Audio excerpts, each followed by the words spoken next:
నీ సమస్యలకు జవాబు ప్రభు దగ్గర ఉంది. నీ బాధకు నివారణ యేసు ప్రభు కలుగజేస్తాడు.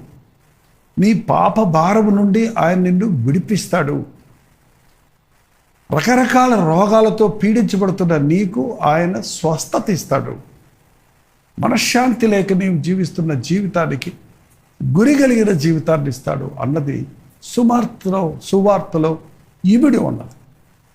కాబట్టి ఈ అంచుదములలో మనం ప్రేమను ప్రకటిస్తున్నాం. ఇంకో మాటలు చెప్పాలంటే సువార్త అంటే ప్రేమను ప్రకటించాలి. ఈ చాలామంది ఈ రోజున సువార్త ప్రకటన వెళ్ళి వాళ్ళ సంఘాల గురించో వాళ్ళ గురించో లేక వాళ్ళ కార్యాల గురించో వాటి గురించో చెప్పేవారు ఉన్నారు. యేసు ప్రభువుని ఎత్తి చూపించమని ఉంది బైబిల్. మన జీవితాల్లో